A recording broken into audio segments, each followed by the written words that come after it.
quelques minutes pour devenir intime avec l'enseignement. Rencontrez les vieux maîtres et soyez intime avec leur enseignement. Nouez l'herbe pour construire une hutte et ne l'abandonnez jamais. Laissez les siècles passer et reposez-vous totalement.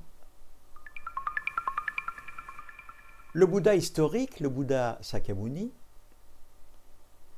transmit un texte que l'on appelle le Nihon Myoshin. Puis ensuite d'Inde, puis en Chine, par Bodhidharma, puis de Chine au Japon, et enfin du Japon, il arrive en Europe, ici et maintenant.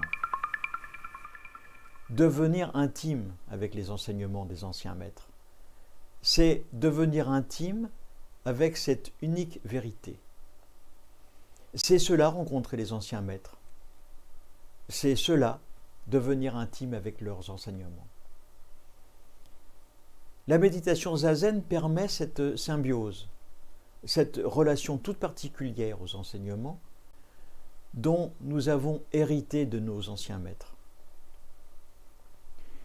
La tendance humaine est de vouloir regarder, voir ce qui arrive à distance, comprendre. Ouais, mais le problème, c'est que c'est toujours incomplet.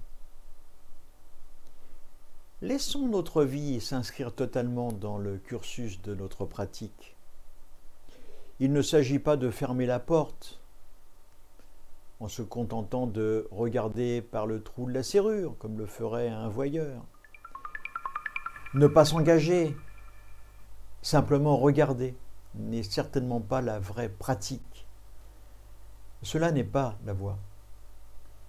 C'est pactiser avec la peur de celui ou de celle qui se tient en retrait sans jamais aller au fond des choses. Zazen, c'est emplir notre vie, y vivre pleinement notre réalité. Nouer l'herbe pour construire une hutte. Nouer l'herbe signifie faire une botte compacte de toutes nos perceptions, de nos émotions, de nos sentiments. Il s'agit de les nouer ensemble, de nouer tous les aspects de notre existence. Et puis, en nous libérant par la pratique, de plonger au cœur de ce qui nous anime, de comprendre.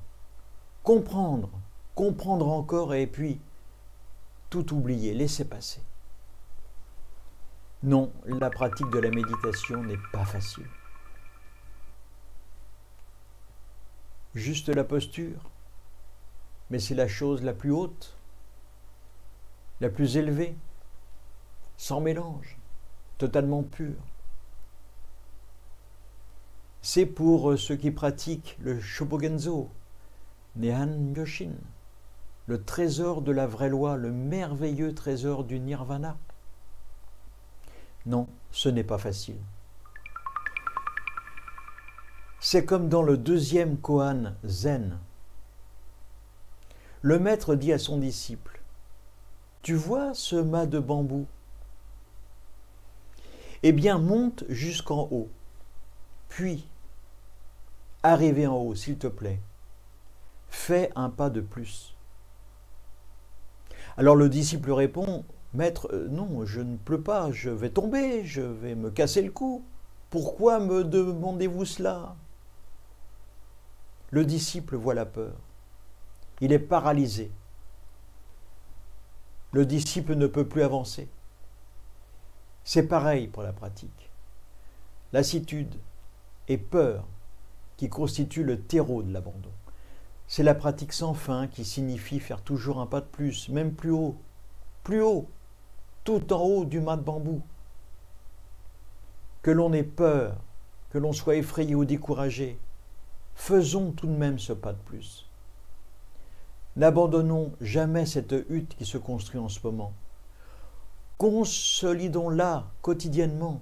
Notre mission est de consolider, méditation après méditation, cette hutte qui est, ne l'oublions pas, face à toutes les tentations du monde consumériste, d'une très grande fragilité, Voilà, en attendant la prochaine vidéo, essayez d'être heureux juste pour montrer l'exemple, comme disait Prévert.